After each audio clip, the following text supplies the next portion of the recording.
with Devin Lucy, Weather Rate certified 8 years in a row.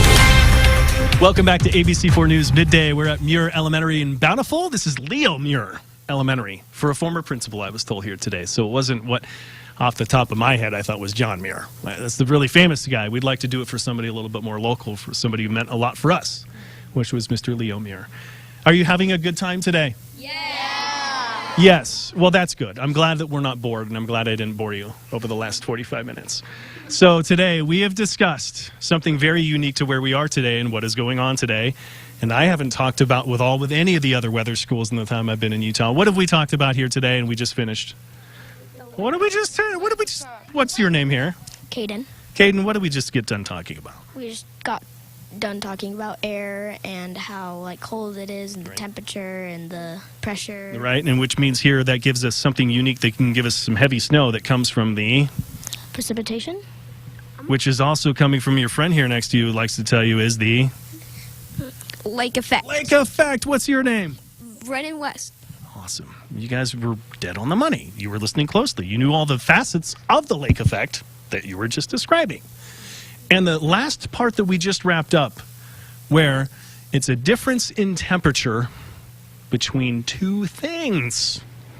And what are those two things? Oh, this has made it a little bit easier for me because you raised your hand right here. What's your name? My name's Lily, and the air, it's a lot colder than the lake, and it's a lot warmer. And there you go, in the most simple terms of fashion. The air is a big difference between the air that's coming over the top of it and then the temperature of the lake itself. So is the air warm, or is it the lake that's warm? It's the lake that's warm. It's the lake that's warm. And the air that's above it is really what? Who was listening there? What's this gentleman's name here? I'm going to scoot over. Thank you so much. What's your name, sir? Noah Valerian. And that air is? Cold.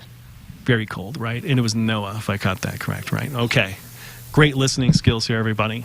And so where we are, where we're up a little bit higher, and where we're just right next to the Great Salt Lake, and in a unique situation where that Great Salt Lake water is a little warm, and the air coming over the top of it is really super cold, we can get a lake effect.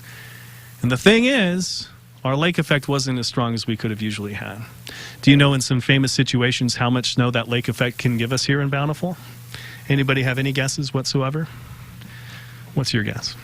15 feet of snow. 15 feet might be a little high. What's your name? Dane. And might be a little bit high. But in some instances, we have measured snow in the feet here in Bountiful, here because of the lake effect snow. Most of the time, it could be on the order of maybe 10 inches or a foot or 14 or 16 or 18. But still, that's a lot of snow, is it not? It is. And here where we are, it's something super special. So let's talk about that lake effect here today, and then we'll get back and wrap things up. Look outside here, downtown Salt Lake City, just south of where we are. There's a look at what we've got going. We're some clouds. We've had a little bit of sun at times, but there's the lake effect on Doppler radar that shows we even had a little bit of snow Bountiful way, and we had a little bit of rain in some of the lower elevations, because up higher, we've had elevation that keeps that air cold and kept it as snow. Temperatures, it's hard-pressed that we're really going to get out of the 40s because of all that cold air. Well done. Way to fill in the gaps because of all the cold air coming behind the previous storm. Temps across the region to where we are. Now, in the bigger picture, temperature forecasts around the entire state today are cold for everybody. I mean, the milder spots, you could say, might be 50s, and the colder spots were 40s, were 30s. These are high temperature forecasts, folks, so it's not going to be very warm today. Did we bring our coats today? Yeah. I hope we brought our coats today. Did you put your winter coat away yet? Yeah. No and yes. So some of you no, some of you yes.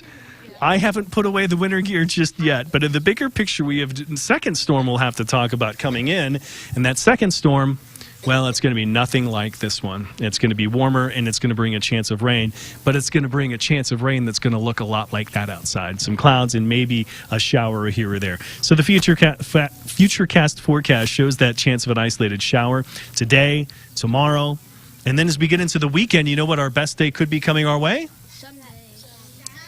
Saturday. So the day before, Sunday comes back our next rain chance. Southern Utah, we could also see maybe a few widespread isolated showers. Western zones today, we go in tomorrow. And again, the second system affects the entire state yet again, but it doesn't have as much moisture. And so we're getting slight chances of an isolated shower, more likely mountain showers, snow showers, and maybe even a thunderstorm here or there too. I can't rule out a thunderstorm. So let's get into our 7-day forecast for St. George. We're looking at St. George cooler. Do you know St. George hit 84 degrees a couple days ago? And they're only going to hit 61 today. Well, there's your fairness, is they brought them down too. So everybody got colder today. Over the weekend, they will warm up. For us in Salt Lake City and Bountiful and the rest of the Wasatch Front, we're looking for at least temperatures mid to upper 40s, near 50 tomorrow. But by Saturday, sunnier, mid 50s. Chance rain comes back on Sunday. But we'll talk about Saturday and enjoy that one. You know what, Muir Elementary, thank you for having me today. And I know to everybody back there, I want to say thank you. But you can also help me too. Everybody at ABC4 News, we also like to say we're good for Utah. So can you say and yell good for Utah and wave on the count of 3? Okay? So at ABC4 News midday, we are 1, 2, 3.